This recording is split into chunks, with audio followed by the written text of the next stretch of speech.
ॐ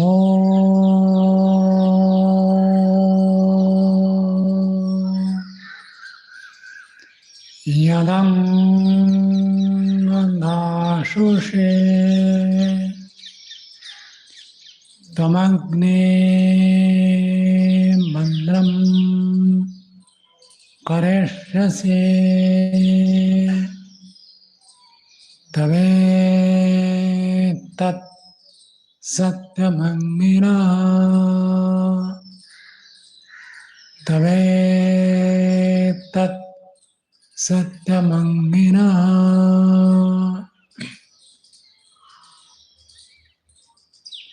महर्षि दयानंद के द्वारा स्थापित परोपकारिणी सभा के सुरम्य ऋषि उद्यान प्रांगण में पवित्र यज्ञशाला पर उपस्थित आदरणीय स्वामी जी, मुनि जी, आचार्यगण,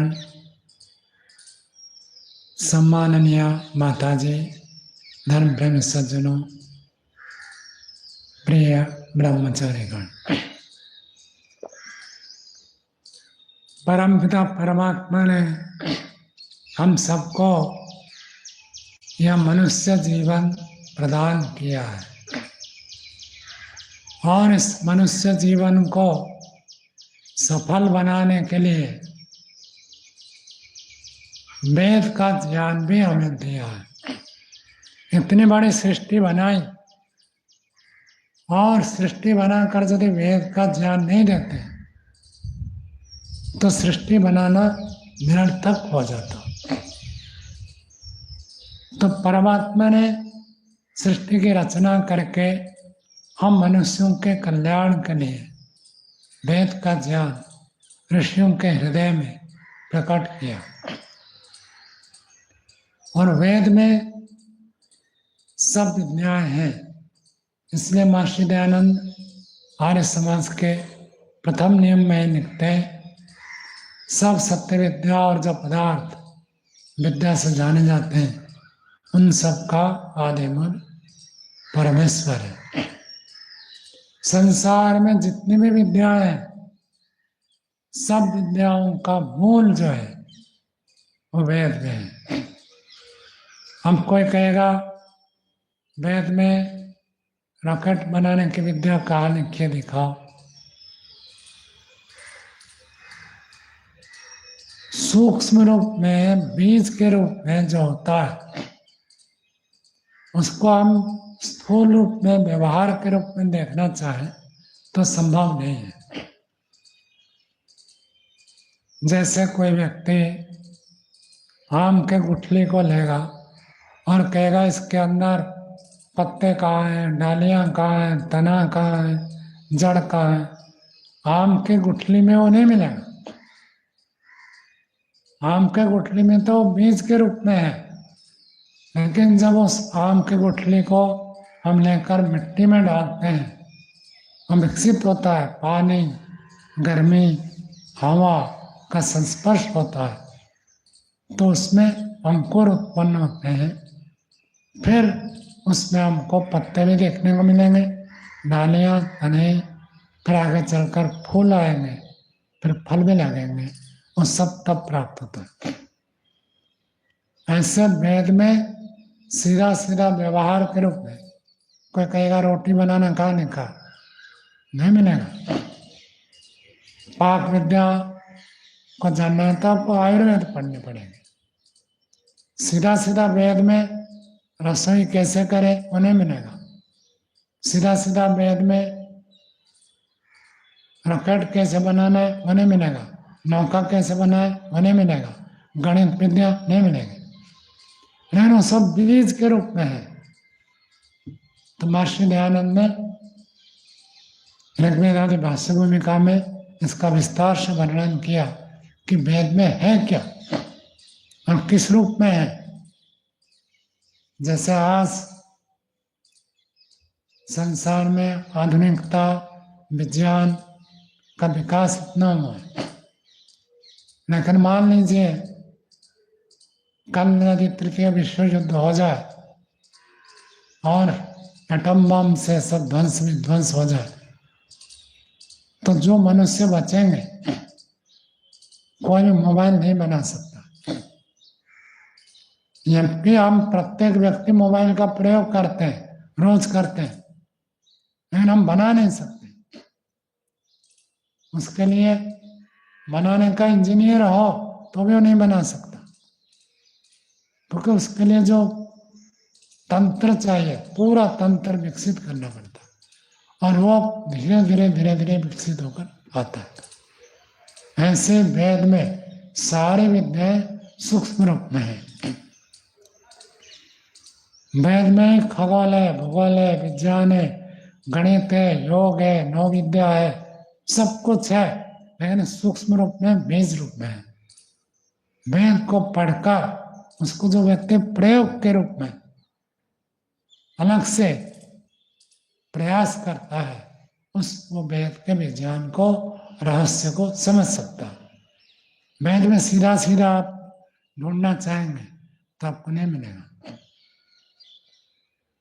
तो परमात्मा ने ये वेद विद्या दी, और वेद विद्या को ही सब ऋषियों ने एक एक विषय को लेकर व्याख्या करी। वेद का जो सबसे पहले व्याख्या है, उसको कहते हैं ब्राह्मण ग्रंथ। क्या कहते हैं? और एक मनुष्यों को भी हम कहते हैं ब्राह्मण, कहते हैं ना, ब्राह्मण, क्षत्रिय, वैश्य, शूद्र। और एक ग्रंथ का नाम भी ब्राह्मण है। ब्रह्मचारी में से कौन बताएगा? इन ग्रंथ को भी ब्राह्मण कहते हैं और आदमी को भी ब्राह्मण कहते हैं। क्यों ऐसे, और किस कारण से होता है? जो ब्रह्म की व्याख्या करता है ब्राह्मण है। जो मनुष्य वेद को पढ़ा हुआ है गुरुमुख से, और वो वेद की व्याख्या करता है, ब्रह्म को बताता है, उस व्यक्ति को ही तो कहते हैं ब्राह्मण। ऐसे जो ग्रंथ वेद की व्याख्या करता है, ब्रह्म की व्याख्या करता है, वो ग्रंथ का नाम है ब्राह्मण। ब्रह्म जानते थे ब्राह्मण। ब्रह्म को जो जानता है, ब्रह्म को जो बताता है, उसका नाम है ब्राह्मण। तो सबसे पहले जो ऋषियों की कृति है वो तो वेद है। सीधा परमात्मा ने ऋषियों के हृदय में वेद का ज्ञान दिया। कैसे दिया है? अर्जुन ने वेद का ज्ञान कैसे दे दिया? ईश्वर के पास जबान है क्या? मैं जैसे आपको बता रहा हूं ऐसे बताया क्या ईश्वर ने? नहीं बता, फिर कैसे दिया? नहीं दिया कैसे, वो बताओ। पुस्तक तो लाकर नहीं दी ना, पुस्तक तो थे नहीं। कौन बताएंगे ग्रंथ? हाँ, आपने ठीक बताया, हृदय में प्रकाशित किया। वो कैसे प्रकाशित किया, कुछ बता सकते? आप कह दोगे हृदय में प्रकाशित कर दिया, तो कैसे?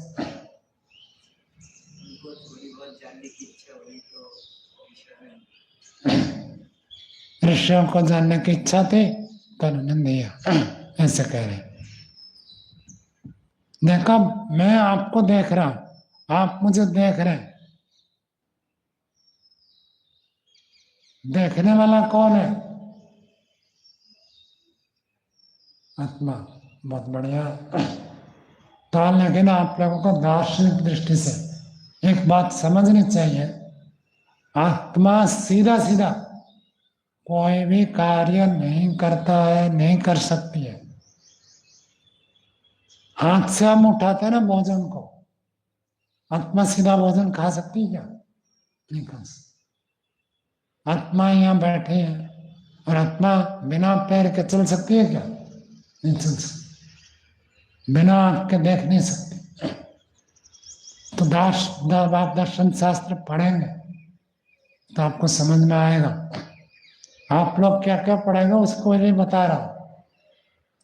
तो दर्शन शास्त्र में ऐसे बताया जाता है, रूप जो है, कोई व्यक्ति बैठा है, कोई वस्तु रखी है, उस रूप के साथ हमारे आंखों का संपर्क होता है, और आंख से उस रूप का ज्ञान संग्रहित होकर जाकर मन के ऊपर छाप पड़ता है। इंद्रियों का संपर्क होता है विषयों के साथ। कठिनता नहीं हो रहा ना ब्रह्मचारी, विषय कठिन नहीं हो रहा।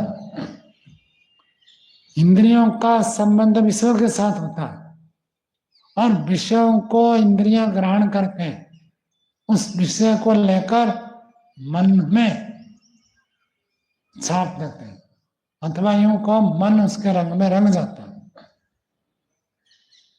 मेरा वस्त्र का कलर आपको कैसे दिख रहा है? लाल दिख रहा है, भगवा केसरी रंग जो है दिख रहा है। ये जो देखना है, ये आंख में एक चित्र आया, आंख ने उस चित्र को उतार कर कहां तक पहुंचा दिया? मन तक। और मन जो है एक ऐसे पदार्थ है, इसको स्फटिक मणि के तुल्य कहते हैं। आप स्फटिक मणि आप में से किसी ने देखा हो तो अलग बात है, नहीं देखा तो सामान्य आप समझ लो दर्पण। दर्पण के सामने में खड़ा हो जाओ तो दर्पण का कलर कैसे हो जाएगा? लाल हो जाएगा ना, और आप खड़े होंगे तो सफेद हो जाएगा। तो दर्पण लाल है या सफेद है? दर्पण ना लाल है ना सफेद है। ऐसे ही मन परमात्मा ने हमको दिया, मन को जिस विषय के साथ जोड़ देते हैं मन उसके रंग में रंग जाता है। समझ में आएगा?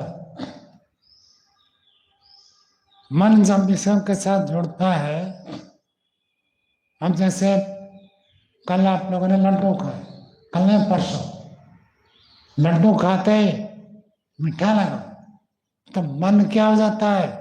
मधुर रस वाला बन जाता है। मन को योग दर्शन में बहुरूपीय बताया।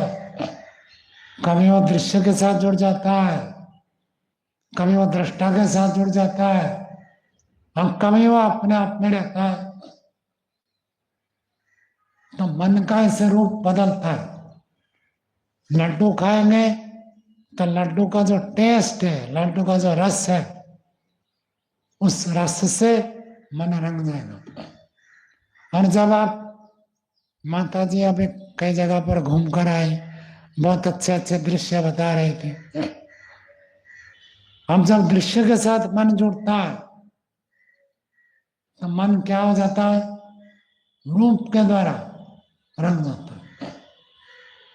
जब किसी गंध को हम सुगंध, मुनि जी हमारे गुलाब के फूल लाए थे, हम गुलाब के फूल में सुगंधी है, तो मन कैसे रंग जाता है? गुलाब के फूल की सुगंधी से रंग जाता है। ये बात आपको समझ में आई? जैसे आपको एक उदाहरण देता हूं। टेलीविजन देखते हैं, टेलीविजन में आप न्यूज देखते हैं, तो न्यूज देखेंगे तो जिस जगह का दृश्य आप देखना चाहते हैं, जिस जगह का समाचार देखना चाहते हैं, उस चैनल को आप चलाते हैं तो टीवी में वो दृश्य आ जाता है। टीवी में अपने आप में कोई दृश्य नहीं है, जो चैनल आप चलाते हैं वही दृश्य आपको दिखता है। हम मोबाइल में देखते हैं तो आध्यात्मिक प्रवचन देखते हैं तो वो दिखाता है, और कोई व्यक्ति सिनेमा देखना चाहता है तो उसके मोबाइल में, उसके टीवी में सिनेमा चल जाता है। तो जो चलाना चाहते हैं वो रूप, उसमें रूप और रंग और दृश्य उसमें प्रकट हो जाता है। मन में हमारा बिल्कुल ऐसे ही है। मन में और भी विशेषताएं हैं जो टीवी में नहीं है, जो मोबाइल में नहीं है।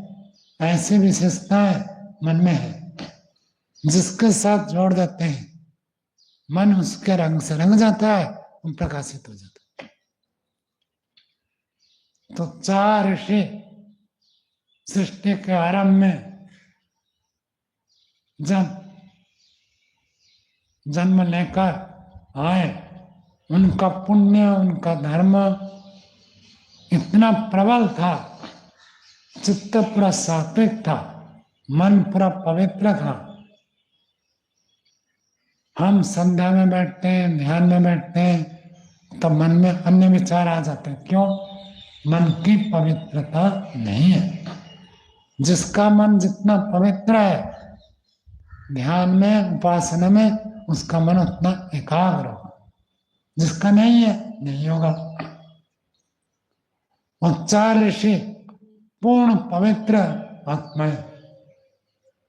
तो जैसे इस सृष्टि के आरंभ में बैठे, तो उनके मन में परमात्मा ने टीवी का चैनल जैसे चला दिया। मन में उनको दिखाया गया सूर्य और शब्द। जैसे आप टीवी चलाते हैं, आपको रूप भी दिखता है और ध्वनि भी सुनाई देती है। तो परमात्मा ने ऐसे उनके मन में, ये टीवी में जैसे चैनल चलते हैं, लाइव टेलीकास्ट होता है, ऐसे लाइव टेलीकास्ट कर दिया। किसका? सौर मंडल का कर दिया। और बता दिया इसका नाम सौर मंडल है, इसका नाम सूर्य है, इसका नाम धरती है, इसका नाम चंद्रमा है। नाम भी बता दिया और रूप भी दिखा दिया, तब तो ज्ञान हो जाएगा। और धरती घूम रही है, ये भी दिखाया। इसका नाम धरती है, ये भी बताया।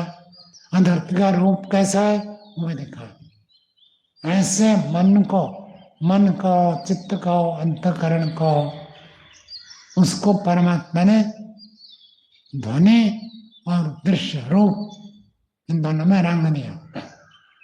और मन के साथ जीवात्मा का कांटेक्ट होता है, हमेशा होता है।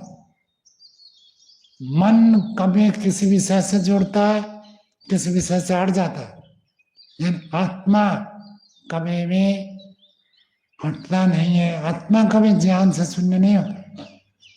अभी मैं आपको देख रहा हूं, तो आपका रूप मेरे मन में चित्रित हो रहा है। आपका रूप चित्र के रूप में मेरे मन में आता है। मैं यदि आपको देखना बंद कर दूं, इधर आंख घुमा दूं, अथवा मन को किसी और वस्तु के साथ जोड़ो, तो मन में आपका चित्र नहीं आएगा।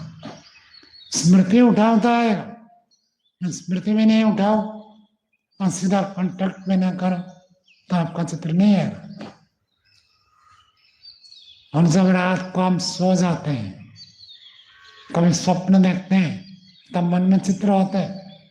जब स्वप्न में नहीं देखते, तब मन भी सो जाता है, मन का भी विश्राम होता है। मन में भी ज्ञान रहित स्थिति बनती है ना। आत्मा कभी भी ज्ञान रहित नहीं होता, आत्मा हमेशा ज्ञान से युक्त होता है।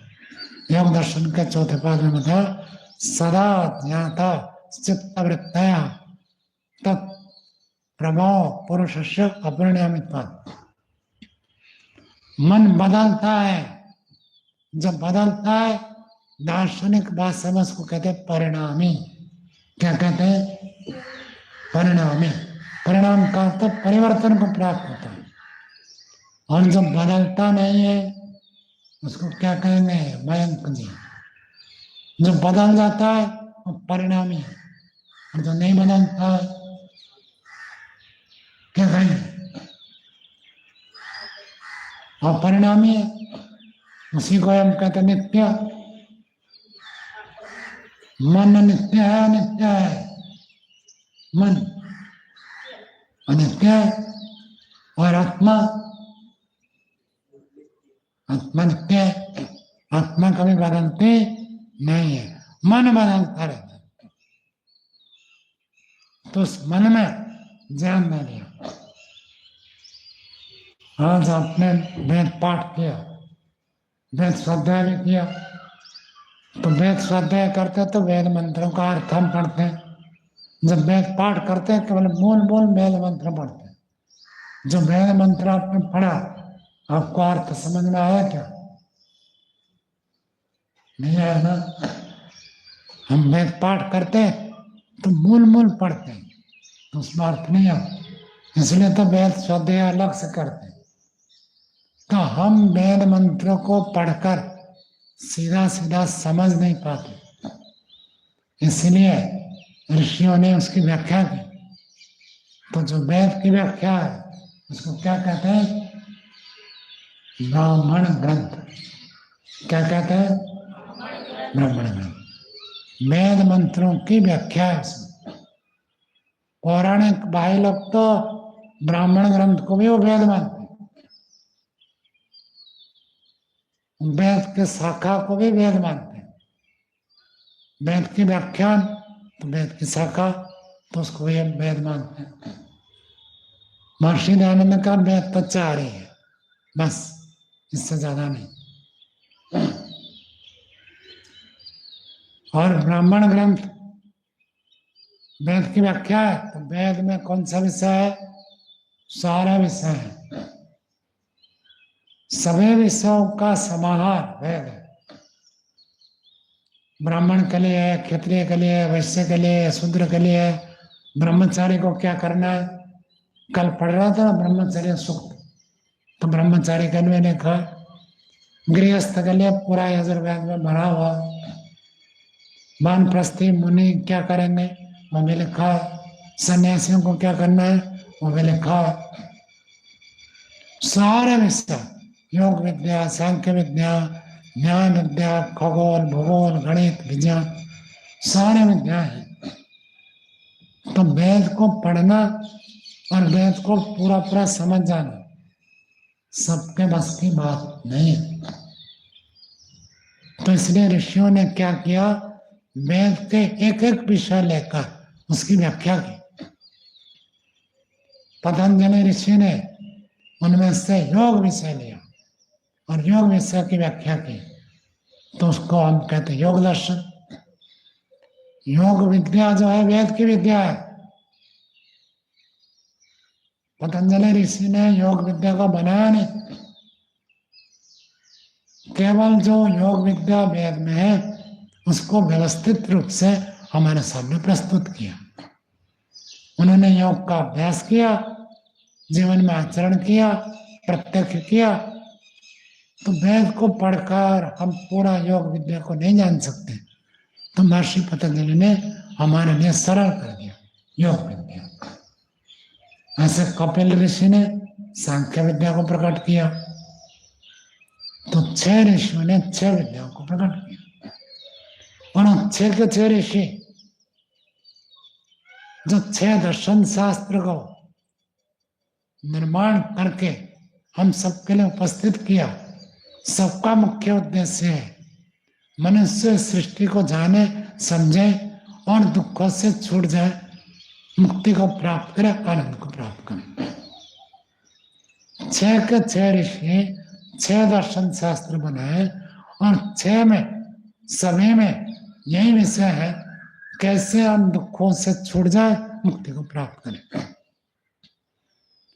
और सृष्टि को जो व्यक्ति ठीक से समझता है वो व्यक्ति दुखों से दूर होता है और आनंद को प्राप्त करता है।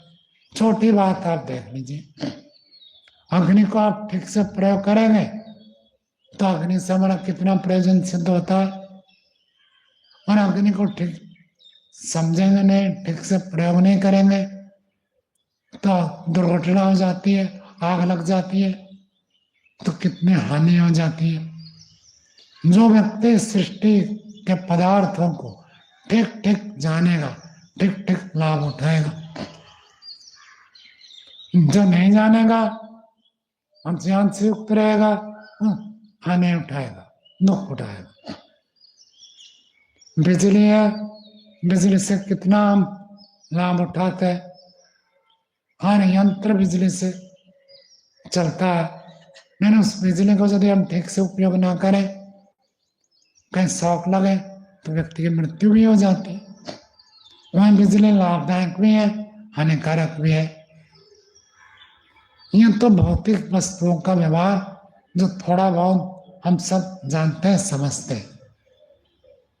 तो ऋषियों ने इस भौतिक जगत के पीछे जो अदृश्य जगत है, जिनको हम आंख से देख नहीं सकते, हाथ से छू नहीं सकते, जिनको हम चख नहीं सकते, सूंघ नहीं सकते, सुनकर पूरा पूरा नहीं जान सकते, उस अदृश्य जगत, अभौतिक जगत, अध्यात्म जगत की व्याख्या आपने ग्रंथों में की।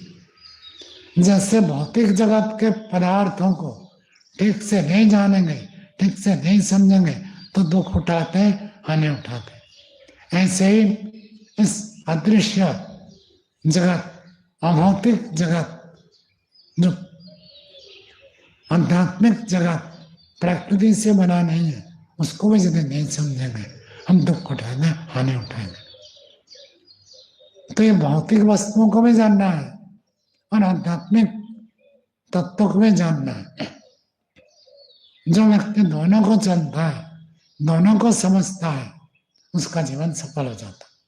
वेद में इस बात को बताया, विद्याम च यस्तत् वेदो भयम सा अविद्या मृत्युम तीर्थवा विद्या मृत्युम अश्नुते। अध्यात्म विद्या से आप अमृत को प्राप्त कर सकते हैं और भौतिक विद्या से, अपरा विद्या से जीना कैसे है, कैसे हम जीवित रह सकते हैं, मृत्यु से कैसे बच सकते हैं, हम मौसम बदल गया क्या खाए क्या ना खाए, ये आपको अपरा विद्या बताएगी। संसार तो बदलता रहता है, उसमें हम ना बदले, हम कभी दुखी ना हो, ये विद्या कौन बताएगा? अध्यात्म विद्या, पराविद्या। तो भौतिक विद्या भी आवश्यक है, अध्यात्म विद्या भी आवश्यक है। इसलिए वैशेषिक दर्शनकार ने कहा, यतो अभ्युदय निश्चय से सिद्धि सधर्म। पूजा पाठ करने का नाम धर्म नहीं है। उन्होंने कहा जिससे अभ्युदय, अभ्युदय का अर्थ होता है भौतिक उन्नति, और अभ्युदय की जो चरम सीमा है, चक्रवर्ती साम्राज्य, ये अभ्युदय की चरम सीमा, और निश्रेयस की चरम सीमा मुक्ति की प्राप्ति। तो जिससे संसार में भौतिक उन्नति भी हो और आध्यात्मिक उन्नति दोनों हो, उसका नाम है धर्म। तो ऋषियों ने हमारे जीवन को सफल बनाने के लिए भौतिक विद्या, अध्यात्म विद्या दोनों को जोड़ा है। भौतिक विद्या के बारे में तो आज वैज्ञानिक खूब परिश्रम करते हैं, लेकिन अध्यात्म विद्या से वो छूता रहते हैं। दोनों में से यदि एक को केवल लेकर चले, हम अधूरा हो जाएंगे, जीवन सफल नहीं होगा। तो ऋषियों ने हमको दोनों विद्या में पारंगत करने के लिए विभिन्न ग्रंथों की रचना की है। हम ऋषियों के ग्रंथों को पढ़े और जीवन को सफल बनाए। इतना कहकर वाणी को विराम देते हैं। ओम शांति।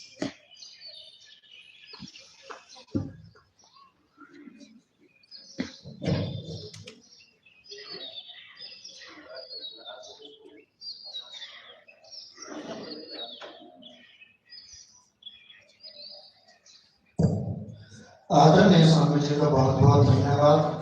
आपने हमें वैदिक साहित्य की जानकारी बड़े संक्षेप रूप में, बड़े रोचक ढंग से प्रस्तुत की, और आपने बताया कि जितने भी आरण्य ब्राह्मण आदि ग्रंथ हैं, उपनिषद हैं, वेद वेदांग हैं, इनको जाने समझे बिना हम वेद को भी ठीक ठीक नहीं जान सकते, समझ सकते।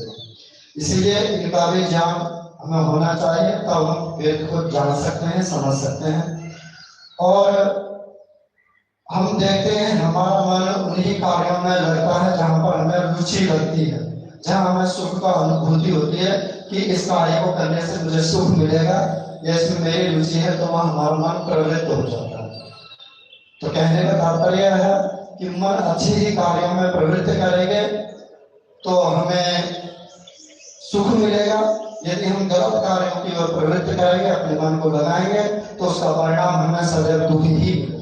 इसलिए मन ही हमारा दुख का कारण है और मन ही सुख का कारण है। तो मन के कभी भी गलत कार्यों में सुख की अनुभूति ना करके सदैव जो अच्छे कार्य हैं, श्रेष्ठ कार्य हैं, उनसे ही सुख की अनुभूति करनी चाहिए, उसी में ही रुचि रखनी चाहिए, तभी हमारा कल्याण संभव है। पूज्य स्वामी जी का बहुत बहुत धन्यवाद और शांति बात।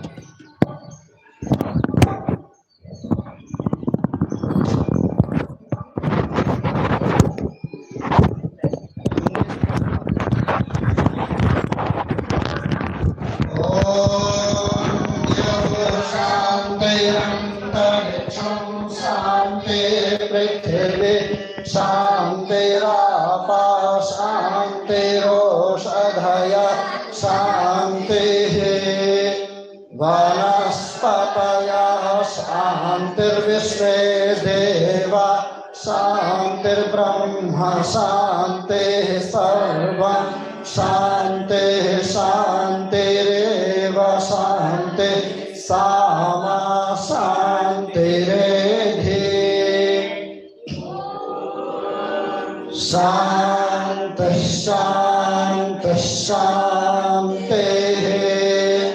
जो बोले सो अभय।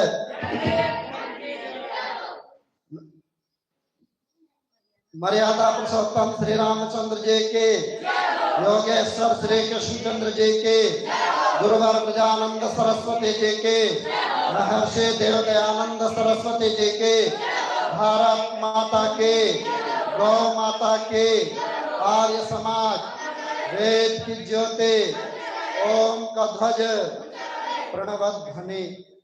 ओम